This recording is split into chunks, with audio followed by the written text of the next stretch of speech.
Hello to you all. Welcome to Relationships Matter. Thank you so much for joining today.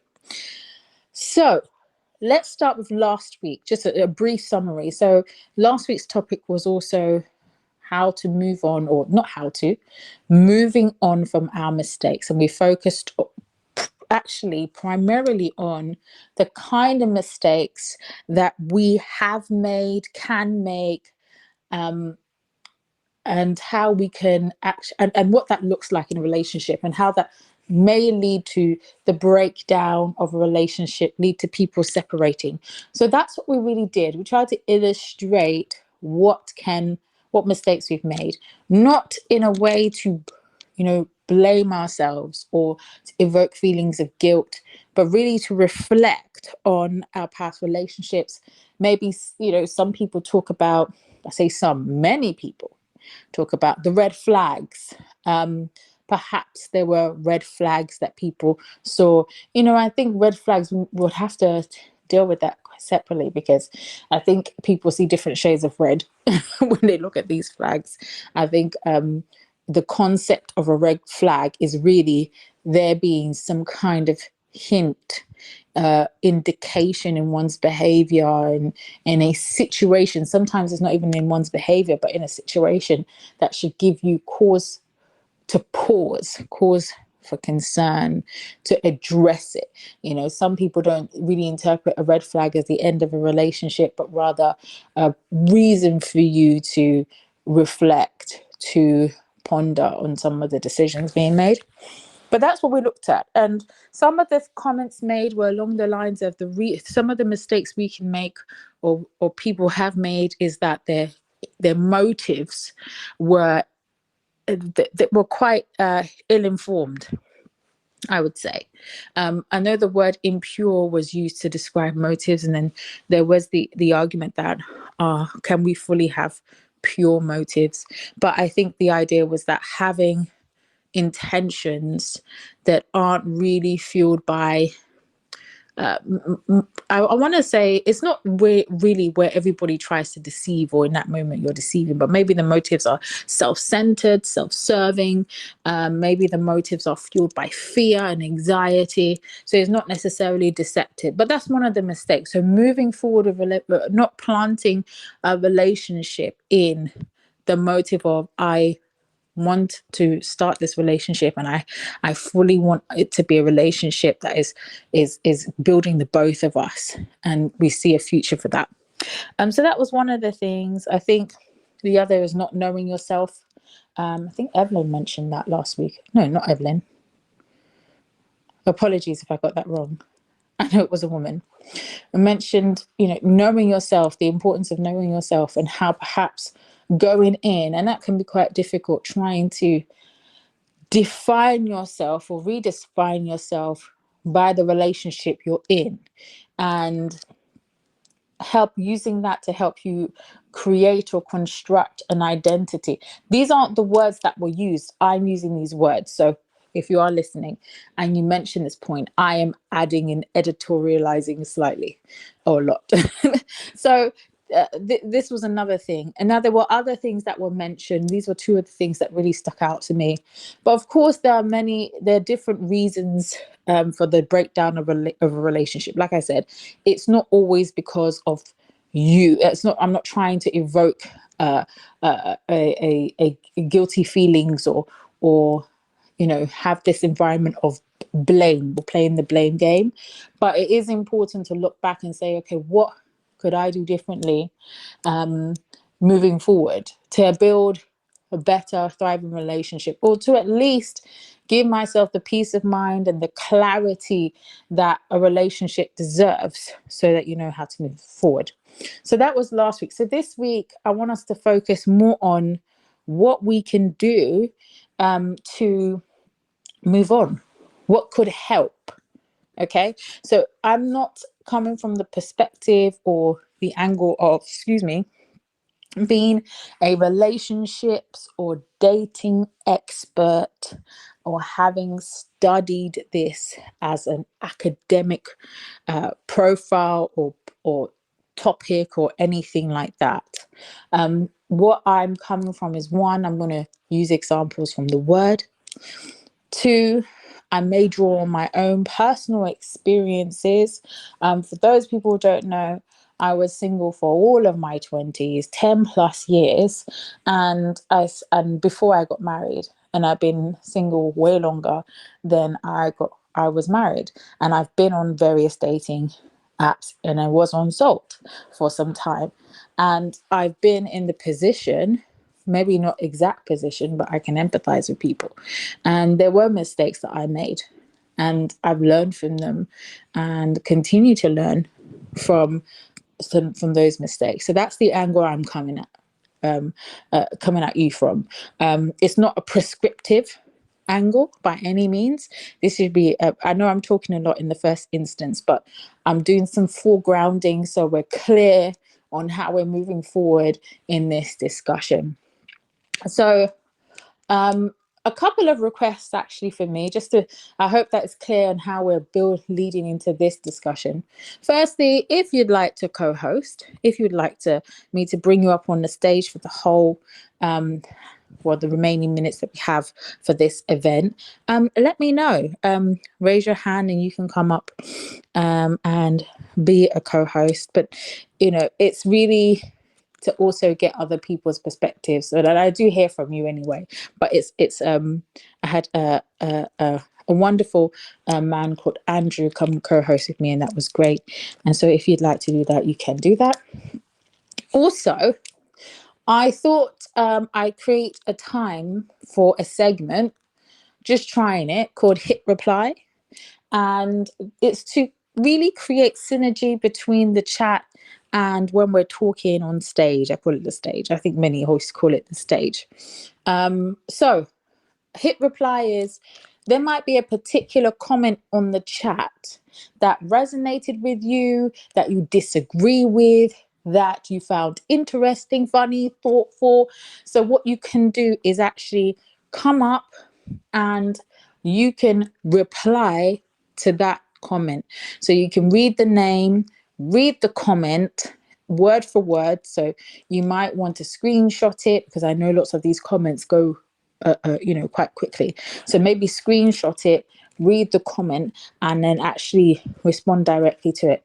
I will ask that it's as relevant to what we're discussing as possible, so that we can continue to build on this particular subject. Okay. So those are the two kind of notices / housekeeping. And finally, we're going to revisit Luke chapter 15. The whole chapter is relevant, but particularly we're going to focus on verses 11 to 32. And that focuses on the parable of the prodigal son.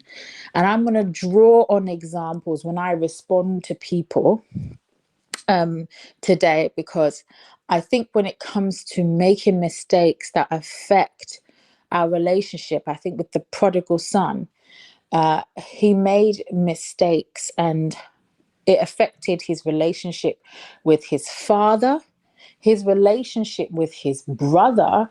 When you focus on verses 25 to 32, you really get to see the brother's annoyance when he returns and the celebration that is put on for him. And with God, perhaps, even though it's not embedded in the parable, we don't hear anything with regards to God. It may have definitely, actually, I was going to say may have, but definitely affected his relationship with God and perhaps his spiritual growth. So we're going to, I wanted to put that one out there. There's other verses I may use as we progress. So the big question, let's get into it. Let me hear what you think. The big question, it's in the chat, I've pinned it, is how can we move on from past mistakes? And you can draw on your own personal experiences. I want us to please be mindful and mindful of and respectful towards people and what they share, because people share, personal experiences, sensitive information. So let's respond appropriately and with love. Love, love, love. Let's respond with the love of Christ to build each other up. So that's the big question. That's what we're going to unpack today. Now, I'm not going to ask how many of us have made mistakes in our relationships. I said this last week. I'm not going to ask that, because many of us, maybe all of us, have made a mistake or several mistakes when it comes to our relationships. And it's not just dating or romantic relationships, it's also friendships, familial relationships, relationships with people in the church. Embedded in this question is another question, and it's how mistakes actually affect us. When we make these mistakes, how does that actually materialize in our lives? But the big thing is moving forward, moving on. And so, if you do want to get stuck in with this question, please raise your hand. I want to be looking at the chat. But what I want us to think about is really, how can we move on when we make mistakes in our relationships? And even prior to thinking about that, perhaps something to think about is how, when we have identified these mistakes and what these mistakes are, how they affect us, how they can affect us and affect people around us, and what that looks like. Because, like I said, identifying mistakes sometimes is actually quite challenging. It's not always easy to identify a mistake that you've made. It's not. And sometimes it's easier to identify errors in judgment, particularly with the other person or other people. But it's not always easy. It's challenging. It's quite emotional, or can be quite emotional. But I want us to share whatever experience that you have, or there's no pressure, absolutely no pressure on people to share their personal experiences. But perhaps what is it that you have seen, perhaps lived and experienced in that way? I'm encouraging people to share their experiences before I share my own, because my experiences are, wow. but but I do want to bring on a different voice. Oh, thank you so much, Nicola. I'm going to make you a speaker. Thank you for raising your hand. Hi there, can you hear me? Yes, hello. Hi. I feel like I could talk about like 2 million different things, but the first thing that I was thinking of, because when you say mistakes in a relationship, that's like our entire lives, right? It's not just in the realm of romantic relationships or relationships that we would like to be romantic. But I would say two things that I have experienced myself, both having had it done to me, as well as finding myself doing it to other people, are number one, I have found from bringing history of my own, because we've all been hurt by other people. We've all been heartbroken, and it's impossible to live in this world without experiencing that. And so what I've often seen happen when I'm getting to know somebody who is new to me, is that if I'm not careful, and I used to do this without thinking, but I've become aware of it now, but if I'm not careful, I'm automatically seeing them through the lens of everyone else in my life who's ever hurt me before. Right? And so it can affect the way my expectations. It affects the way I'm interpreting things they might be saying that might be completely benign, but I have these lenses on. And I went through an inner healing session once with someone who calls them cracked lenses. And we have these cracked lenses. And the more I became aware of that, the more I realized that it's almost like I am expecting them to treat me just like everyone else who's hurt me before. But at the same time, you're really hoping it's going to be different. But if I'm assuming that what they're saying is intended to hurt me, or if I'm assuming, well, they're just gonna let me down, or they're gonna betray me, or they're gonna whatever, like all the laundry list of these things that even if I have told myself I've forgiven them from the other people, I'm still kind of like emotionally attached to the trauma of that pain if I haven't healed it properly. And so I just keep, it's kind of like same song, second verse, a little bit louder, a little bit worse. This is like a camp song I sang when I was little. And it's like we just keep doing the same thing over and over. And if we're not aware, right? And I've also had that happen to me as well, where I have had other people, and this is not just like in the dating relationship world. Like I've even had, friends and family that perhaps I haven't seen for a while, or, that we've grown up together, and we make these projections and we make these assumptions. And I've actually had other people say things to me and behave to me in certain ways where at first it was like, this feels really icky and uncomfortable. And then when I really looked at it, I began to realize, oh, wow, okay. So they're actually expecting me to behave towards them, or they're filtering everything I'm saying and doing through the lens of someone else who hurt them. And it's almost like I'm being punished for someone else's behavior. And it's a really uncomfortable space to be in, And so, yeah, so I would say that's one thing that I have learned. I've heard in some other talks, like especially the talks on mental health, we talk about like doing the internal work, becoming self-aware.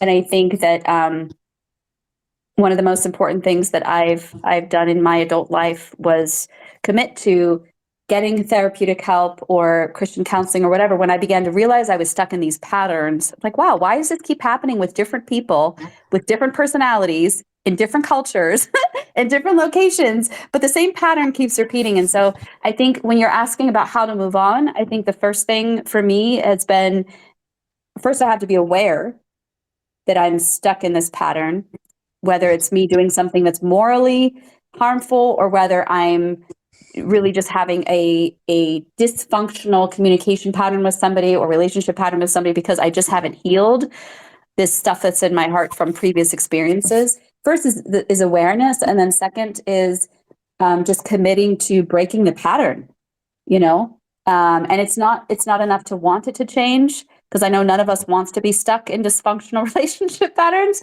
but being able to be willing to get the help that I need. And for everybody that might look different, but being willing to do whatever it takes. Say, you know what, I was actually designed for healthy, vibrant relationships. And if that's not what I'm experiencing, then I can't just assume it's always just everyone else's fault. I'm going to do whatever I can to grow and change myself. Yeah. Thank you so much, Nicola. You've actually touched on a few points there, quite relevant points. And starting with the looking at a relationship or even yourself sometimes through a cracked lens. And I think the lens is quite interesting, because there's the rose tinted lens, there's the cracked lens, there's even the lens that wasn't designed for you. If you think about going to anyone, I wear glasses, and if you think about going to an appointment, they spend time testing your vision and the way you to actually construct glasses that are for you. Imagine going through that process, and then you then pick up that person's glasses and try and see through the lens that was constructed for them. It becomes a really frustrating journey, because you get headaches. Excuse me. You can get headaches because they weren't created for you, but it's the idea of seeing through lenses that aren't for you. Right. And really the aim is to try and see through God's eyes, and really ask the Holy Spirit to help you with that, because it's difficult, because sometimes you don't even know it. You don't even know it. And you think that that's how the world looks like. You think the world is pink tinted, rose tinted, or you think this cracked lens is normal. So I love the fact that you touched on awareness, because awareness is a gift. I think sometimes it can be underestimated, how powerful being aware is, because you need to be aware of the presence of God. You need to be aware of the Holy Spirit. You need to be aware when your spouse is not exactly enjoying an activity with you. You need to be aware on a date when somebody is not enjoying that date, or when something is happening. If you're not aware, it can. And it's somebody wrote this. Blessed Platypus wrote that some mistakes are intentional and some mistakes are unintentional. So it made me connect it to what you said about awareness, because if you're not aware, you're making a mistake. You then talked about the cyclical pattern, doing the same thing over and over again. And I just want people to let me know in the chat, is there anyone who can relate to that cyclical nature? Have you ever been in a circumstance where you've dated the same type of person and it's not worked out, where you're thinking, you know what, this is my type, this is the person I go for, this is a formula, it's supposed to work? Does anybody feel that way? Because I know I've done that. And when I really understood the reason why I was doing it, because I was doing it because there was a certain type of man actually I was trying to avoid. But that was the certain type of man that was approaching me. It was quite strange. But I was like, no, I know that this type of man growing up, this was my exposure. And unfortunately, it was the Nigerian man. I said, no, I'm not interested, because I grew up around them. And me at 8 years old had already concluded, I know how they are. I don't want them. It's so funny, because guess who I married? A Nigerian man. A Nigerian man. That's why I said God has a sense of humor. Like, seriously, for years I said, it's not going to happen. I'm going to marry a Scottish man, or he'll be American, or he'll be from... No, out of all the people... And not any kind of Nigerian man, a Nigerian man born and raised in Nigeria. That's great. And that was the complete opposite of what I wanted. But then I was stuck in this cycle. I wasn't getting anywhere, because I was thinking, no, I need he needs to be this, he needs to be that. And I was, having the same mundane, predictable conversations with people. So when I started talking to my husband, for the first time ever, I had a conversation about gospel music. It's like, what? We're not having pillow talk. This isn't about what are you wearing, what are you wearing? You know what I mean? Some of you know what I mean? Those conversations that, when those conversations that are just doing nothing for you.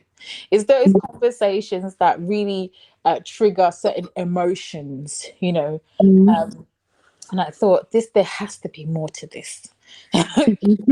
But when I started talking to my husband, we were talking about the word, talking about gospel music. It was weird to me, because I never had that. So, when you talked about, the cyclical nature of things, I thought very, very, very, I can relate to that. But thank you. Awareness. And then, finally you said committing to making that change. And sometimes you're not going to know how somebody is as a husband. You're not let me change that. You're not going to know how somebody is as your husband until you marry them. You're not going to know how somebody is as your wife until you marry them. But what you can do is say, oh, how are they committed to something? Look at what they're committed to. And one of the things that you should be committed to is your own development and growth. And healing is a really long, sometimes slow journey. But being committed to focusing on, I will not let my trauma define the way I see things or the way I see you. And I'm going to take steps, whether it's positive affirmations, whether it's, and I'm going to touch on this later, forgiveness. Really understanding what that means. So thank you so much. You said quite a bit, and I'm so thankful for your contribution, Nicola. Thank you so much. Thank you. And thank you to those people making comments in the chat, really thoughtful. Maria, I see your hand is raised. I'm going to make you a speaker. Thank you for joining and volunteering to speak. Hopefully we'll hear you soon. Thank you. Yemi, did I pronounce it right? Yes, you did. Thank you. So I just wanted to share that I have noticed patterns in my life as far as like who I've dated in the past, and I have not been wise to take a look at these patterns and try to figure out like how I'm contributing to these patterns. But in any case, from my past relationship, it was quite evident that I was trying to do things my way. And when I broke up, right after breakup, God impressed upon me that I was giving my heart away so quickly. I literally heard God tell me, you are giving your heart away to paupers who don't know the value that your heart holds. And it was so eye-opening. And I realized that because of, I started working on myself internally. God was showing me insight into what issues I had from my childhood that I needed to heal in my heart, and only God can show you those things and help you to heal those wounds, those pains that you suffer from childhood. In my case, it was like witnessing domestic violence. It was emotional neglect, criticism, etc. And for that reason, I developed abandonment issues. And so it was valuable in my past relationship that I realized that only God could heal my abandonment issues, and I've been doing a lot of devotionals and studies related to healing my heart, related to seeking God and trusting Him with my love life. And it's just been amazing because I have been feeling this peace in my heart now post breakup that I have not felt in quite a long time. And so, yes, I just wanted to share my testimony that relying on God as my strength and my healer, is honestly the best thing that could have happened to me. And it's helping me to break these patterns. It's helping me to see, what red flags in the past, I decided to just not pay attention to, because in my mind I thought, well, this is all I deserve, or I'm gonna, I'm not gonna be able to, or I'm not gonna be able to do better than this, which was a lie. It's a lie from the pit of hell. And I realize now that it's a lie. And and through my positive affirmations, like you had mentioned, Yemi, in the past, just recently, about positive affirmations, I make those to myself every day. That I am fearfully and wonderfully made, that that I am a masterpiece and I have a purpose that God has for me. These are the types of affirmations that I make to myself. And I'm also praying for my future husband, because I know that he's might be dealing with the same things I am. I don't know.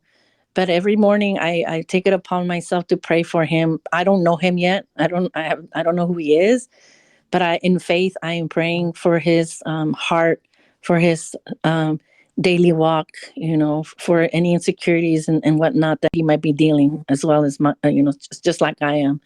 So to God be the glory. I pray that my testimony will be a blessing to others. Yes. No, thank you so much for sharing that testimony. And we just thank God for your life. And I just pray that God will favor you, He will bless you, and He will make you fruitful. He will always have that peace that surpasses all understanding, and that will guard your heart and mind through Christ Jesus. So thank you so much for sharing that testimony and for sharing that with us. And as Maria was talking, because she also commented on patterns and having to break those patterns. These patterns, these cycles, they can become chains, bondages.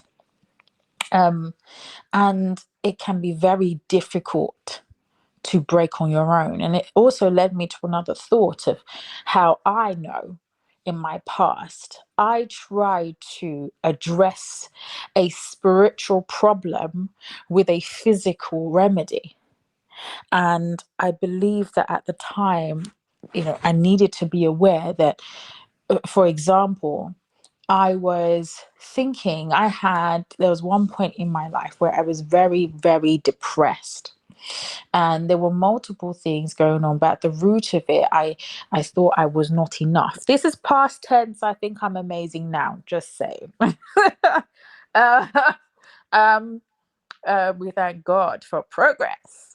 But then I was depressed. I've shared this before. I am visually impaired, so I have a registered disability. That was very hard for me to stomach, and I felt when I was dating that I shouldn't share that, because for some reason, instead of me looking at the fact that I have achieved so much in spite of it, and that I have faith that God will heal me and use me to show his glory to those who believe and don't believe, I was there thinking that it made me less than, and it made me very sad.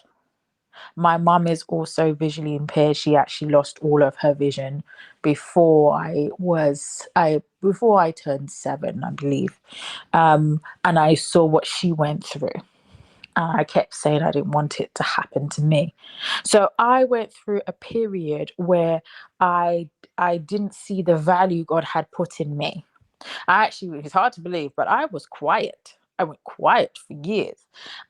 I was so used to silence, and not because I was meditating or listening out for anything.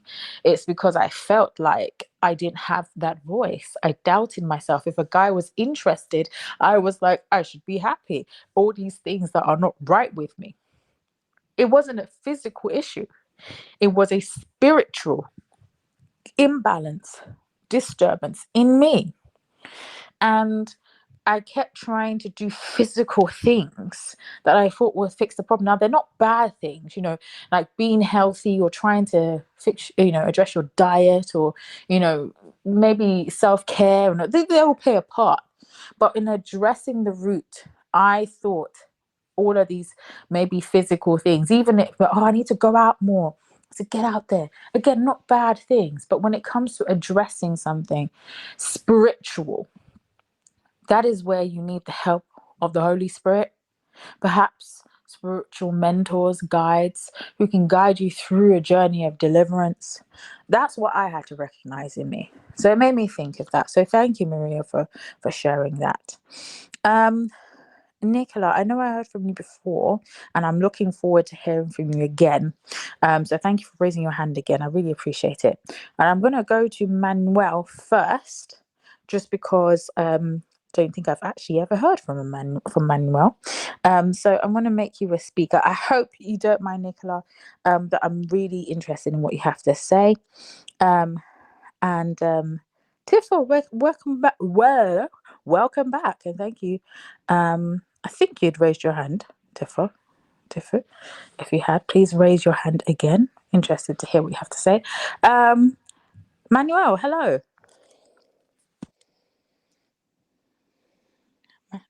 Hopefully we'll hear soon. If you can hit the unmute button, the microphone should be on your bottom left hand. I appreciate it a lot for your help. Okay. I'm sorry, I cannot pronounce your name very well. What's your name? I'm sorry. Yemi. Yami, nice to meet you, Yami. Nice. The reason I do want to try to talk to the community right here is from the male perspective about relationship and growing a culture that's actually trying to misguide you through what is a man in a relationship with God and your own family. Okay. So many of us have been grown with the misunderstanding that men should have some multiple women and sleeping around with whoever they want to. And I know I'm not the only one being grown with the same thoughts that the the culture have been trying to misguide you and deceive you, because we are just males and we believe that we can sleep whoever we want to. And I'm here to tell you guys from a man that just mean I've been multiple times rejected for multiple females, and then and a down and I went down on depression because I did not understand what was going on with me because I'm an average man, I'm an average worker, and I'm an average person, and I found God through Christianity. I'm here to tell you guys, it's not what you think it is. Sometimes God let us be alone to humble us, guys. And don't let you guys deceive or the people around you telling you, hey, you should have club in, you should have found the most beautiful girl that you found around the club in the high school. Sometimes beauty does not mean happiness. And I'm still single, and I'm proud to be single because the way I'm single right now, I'm very more close to God than ever because I understood I'm solitary, and I tell you, everybody that is man, be patient. Mm. If God wants to keep you alone, it might be because He want to keep you with Him. He wants you to find Him, not through passions, if not by your own solitary way. You will find the truth, guys. Mm. It's very hard for man to understand that sometimes loneliness is very important, but we're not alone. We're with Christ if you actually find Him. Well, that's my sharing to all men right here. Do not do not let you deceive you. We are here for a purpose. Just because you're not rich does not mean somebody won't be able to love you, Mm. regardless. Thank thank you for sharing that. Thank you so much, Manuel. And I think, Thank you so much. thank you. I appreciate I it. think Oh, oh, sorry, Manuel. Can you raise your hand again? And we'll have you back on stage. Where did you go? There we go. Just so you can finish with what you were saying. But thank you so much. We should hear you now. If you, no, I'm sorry. I'm sorry about that. I was about to say, um, as you know, like I don't know, some people as mothers and children, right? Like I don't know if you're a mother, I am, yes. right? Yeah, you're a mother. So I bet you would never like that your son relate to a female that wants to deceive him and guide him for the wrong way. So I think the mother purpose is also to guide the children's to find a woman is actually towards God. Mm. And I want you to have a conversation a little more longer, but I hope you one day make a topic about parenting females and males to find a relationship with God in their future husband and wife. That's Mm. the only thing I wanted to say. Thank you so much. And that is definitely a topic that I actually do want to explore in the future. But thank you so much. I want to just touch on some of the things so just to bring it back to how we can move on from our past mistakes that we've made in relationships. And he's come to us from the perspective of, he's looked at the male perspective. And maybe there are certain mistakes, I think, that perhaps maybe because he did talk about cultural influences, and that could be popular culture, that could be racial, um, that could be church culture. But yes, culture can indeed influence the judgments that we make, and perhaps maybe moving forward. So he said, staying closer to God. He said he's proud to be single, and just having that confidence that this is God's plan and not mine. So maybe moving forward entails really having to be submissive to the plan of God and not really trying to be taken up by what cultural expectations are there, because there are so many expectations we couldn't even count them. And I believe that expectations birth expectations, and there are certain expectations in society of men and of women, and perhaps that can also maybe cloud your judgment or inform the decisions that you made. So yeah, maybe those are the things that we can do to move forward. I think as the prodigal son in Luke chapter 15 did, he recognized, he was aware that he had done wrong. He'd made a mistake. He'd taken his inheritance and he'd spent it in a way that perhaps is considered unwise. But he said, look, I would rather serve in my father's house than live like this. And he subjugated himself and he said, I need to be submissive. I'm not going to come back as a prince. I'm going to come and serve. So perhaps it's, being completely submissive to the plan of God. Nicola, I'm going to come to you. Thank you for being so patient and make you a speaker. And thank you for the comments in the chat and for supporting each other. It's great to see it. So, Nicola, we should hear you soon. Hello. Hello. Hi. Hello. Yeah, I was just kind of wanting to add a couple of two more thoughts to what I've shared previously. I think number one, at least having been grown up in the church, I find that when we talk about making mistakes, quote unquote, in dating relationships, I've heard a lot of teaching and a lot of talk that really just focuses on like sexual slip ups, right? Like sleeping around before marriage, having a child out of wedlock, and trying to clean up that kind of a mess.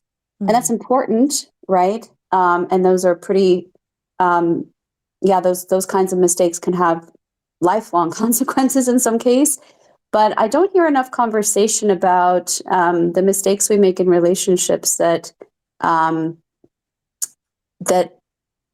what's the word I'm looking for? That cause us to abdicate our true identity as sons and daughters, right? And I think, like, for example, the previous woman who came on to share, she was talking about how she woke up one day and she realized she had settled for less for far too long. And I think whether we're in dysfunctional relationships or we're in abusive relationships or we're just with the person who's like not the right person for us because it's actually causing us to give up the calling on our lives, right? They might actually be wonderful people. And I've seen this happen too many times with other women who I personally know who were just so tired of being single.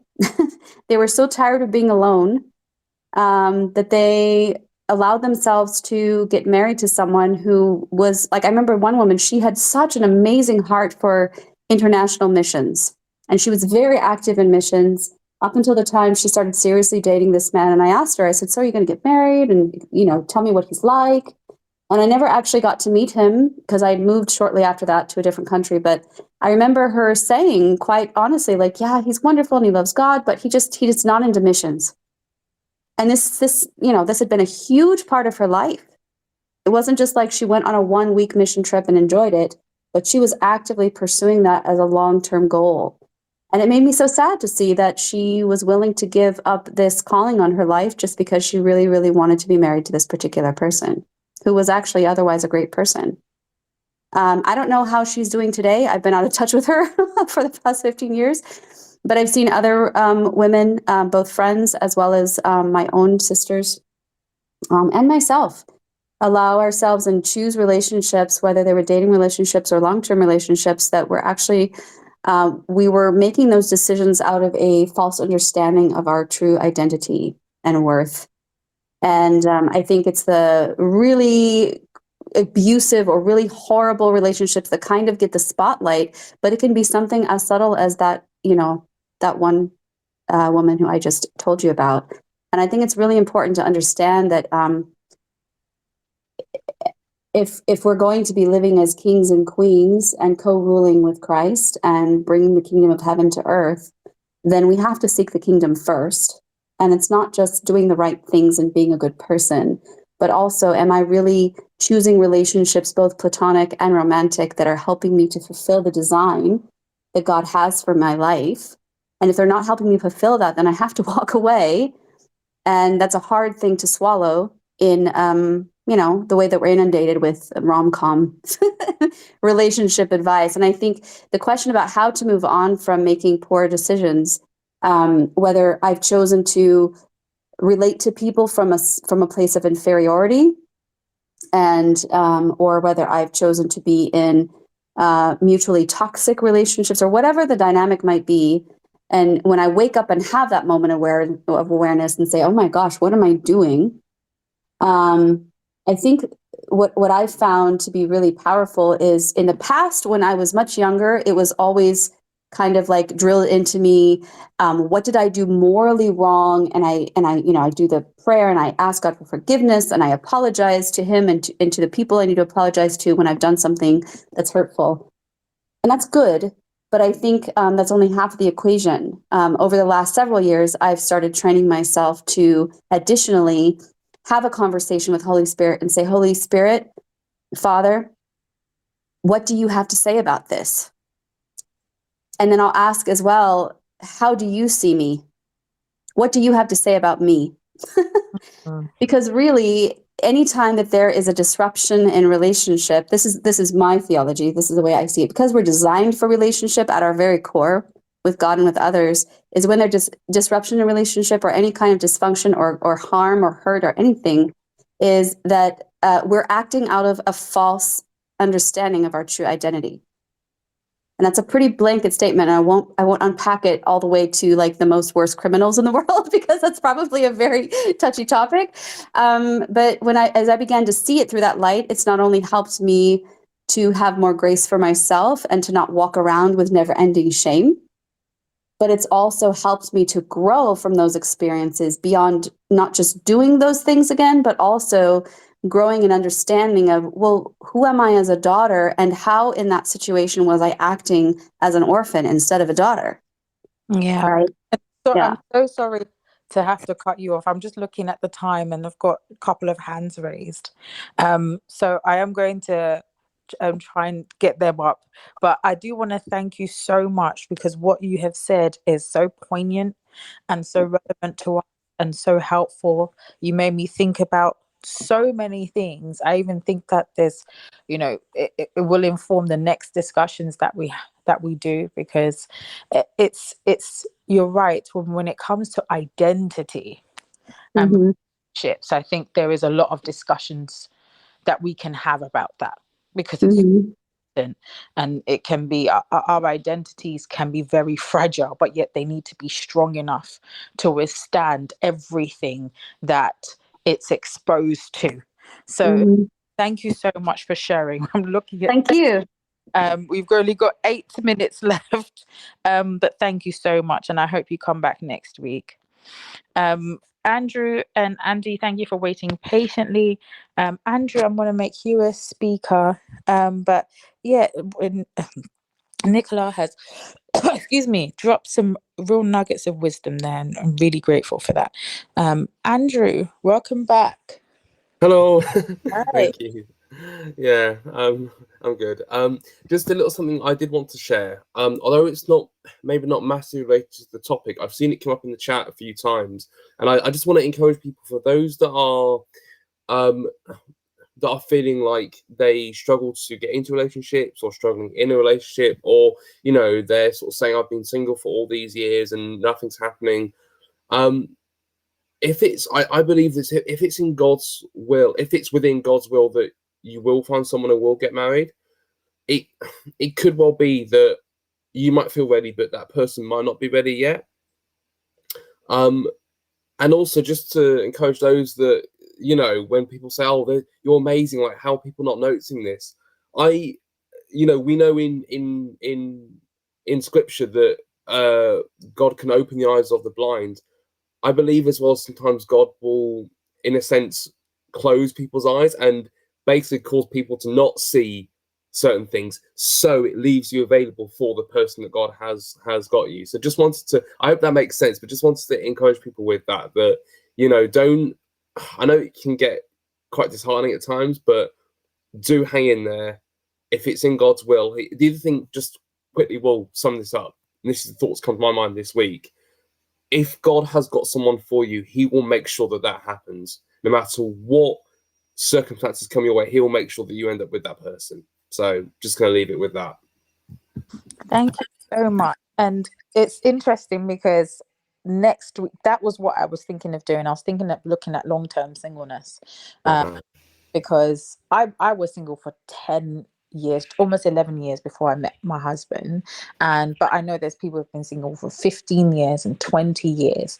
And even being single for your younger years is also something that is quite, it's difficult. And the older you get, there are so many stereotypes, so many expectations. It is a challenge. But I thank you for the encouragement that you've given to people. Mm, What God can do to position you yeah. actually be in a lifelong marriage, and he might take you out of a situation by saying, actually, I'm going to close this person's eyes. And sometimes the people, the thing is, we're dealing with other human beings. We're just as complex as the person that we're going to meet. And sometimes we can overestimate how well we can understand someone. We think, we can go into a situation and just understand them, or I know them. And I think sometimes that is overestimated when people say, I know him through and through. I know her. I know everything. No, you don't. I don't know everything there is to know about my husband. I know a lot of things, but we're still learning. I guarantee, for those of you who have friends that you've been friends with for years, siblings, there is no way your relationship looks the same way it did 10 years ago, because you are different people in terms of, yes, you are, I am Yemi, but the Yemi I am today is informed by so many different things. It's going through so many different things. So I think really tap into the grace of God. And it's great to, I look back and I go, what, 10 years? Now that I'm with my husband, every 10 years makes sense. I look back and go, what, 10 years? Okay. It's hard going through it. But thank you so much for that, Andrew. I appreciate it. Every time people have been talking, I've got songs in my head. I don't want to sing it, because if I start singing, people are going to be like, she can't sing. But yeah, so certain songs have come to me as people have been talking. I might share them later. Andy, I'm going to make you a speaker. Thank you so much for your patience, and thank you to those people in the chat. My goodness, 3 minutes. Let's go. Hey there. Hello. So I think moving on from our past mistakes sometimes involves accepting a change of direction. So the mistakes we make are literally ruptures in the fabric of relationships. That's what Adam's first mistake is. It's a breach of trust. And some of the things that were open to us before we made the mistake may not be open to us after we've made the mistake. And it is a beautiful thing that God offers us forgiveness, and he's able to wash us clean. But there may be a process, and it may be a significant process. And actually in the Bible, we see some examples of people who do things wrong, who then have to walk entirely different paths. They don't walk towards the temple that they hope to build, but they can now only cope with maybe getting together the materials for it. And until, in that case, Solomon, without blood on his hands, was able to build it after David. And maybe for a closer example, if I committed financial fraud in my life once, there may be a variety of stories, but it may preclude me from certain things. There may be certain jobs I can't do. In terms of relationships, it might put a real knife in the trust a woman might have in me to keep her financially secure. And I think if that's what she's looking for, many of the ladies in chat have made that a high requirement for men, is that they want them to bring some security in that regard. So, and I think the beauty is, as Christians, that after our mistakes, the glory that we have in God and through Christ is not broken. So the glory is not our getting a wife or family of a certain type. It is the heavenly kingdom that will come when Christ comes. Yes. So we're free from our mistakes in that sense. Mm-hmm. But on the day-to-day, we may have to actually walk out the consequences of those, and particularly when we enter relationships. If I entered a relationship with financial fraud on my resume, then I might have to legitimately open the door for my partner to ask questions about that.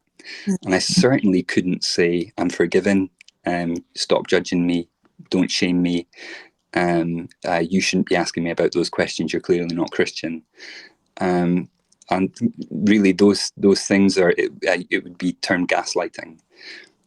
So sometimes moving on from our mistakes involves accepting a change of direction. And the beauty is that no matter where we go, God's got us covered.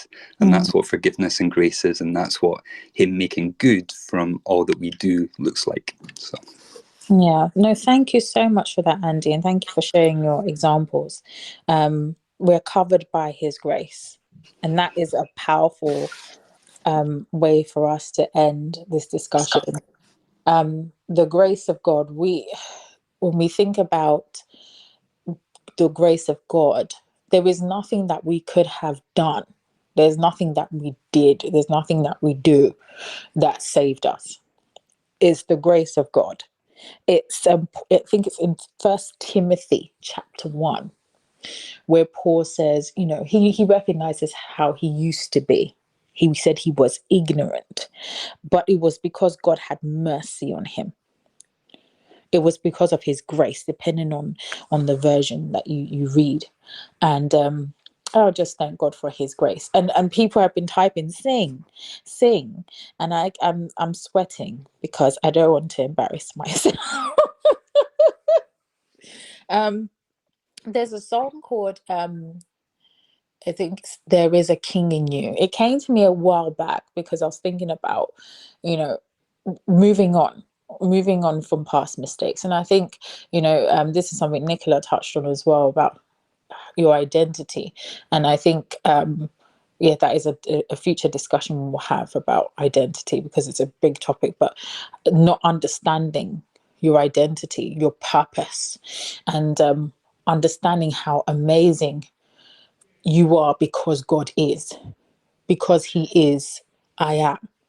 And I think that is really, really important when you're moving on, in order to move forward, to recognize that you have a purpose. And your purpose, you don't have I don't believe that, your sole purpose in life is just to do one thing. We have many things that we do and we accomplish and we achieve, but it leads to the glory of God in our lives. It leads to unbelievers seeing the glory of God in our lives. And as David said in Psalm 55, and then sinners shall be converted unto you. So that's what he wants us to be. He wants us to be glory carriers. He wants us to help those who are in a disadvantaged position. He wants us to be kind. He wants us to be generous. He wants us to be fruitful. He wants us to be abundant in blessings and joy. And it's also, people can see the glory of God. So there was a song, As a King in You, and it's just, I'll end on it because it's more of a positive affirmation song. I played Jesus, don't let me embarrass myself. But as I'm singing, please, can you give me some feedback? Click those 3 dots. There are 3 dots either at the bottom or at the left or right hand of your screen. There's 3 dots. If you click on the 3 dots, you can give feedback. It's usually next to where you see end event. And you can give me some feedback. Let me know what you think, what your thoughts are on this discussion, and perhaps anything you'd like us to discuss in future events. Thank you very much. So it goes like this. It's an oldie, but it's a goodie song, and it's just a song to affirm you. And I'll sing it a bit faster because it's quite a slow one. And it goes like this. You come from royalty, an aristocratic dynasty, and the goal of the enemy is that you don't know who you are. but there's power when you speak. So be mindful of words you release. I know that life has challenged you, but the king in me speaks to the king in you. You were born to rule. There is a king in you. That is my concluding message.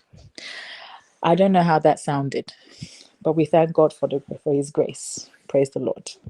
But the point was that there's a king in you. When you want to move on from your mistakes, when you want to move on to greater thriving relationships, recognize that there's a king in you.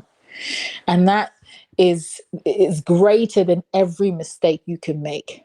As long as you run to the mercy seat, as long as you submit yourself to him, you are from an aristocratic dynasty.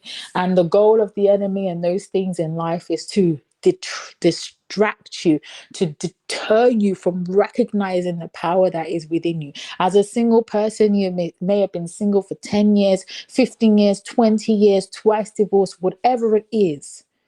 There is a king in you. God has given you great purpose, and walk in that every single day. Whatever it is you need to get you through, understand that there is a king in you. You have great things ahead of you. You are God's best and blessed. And I'm going to end it there.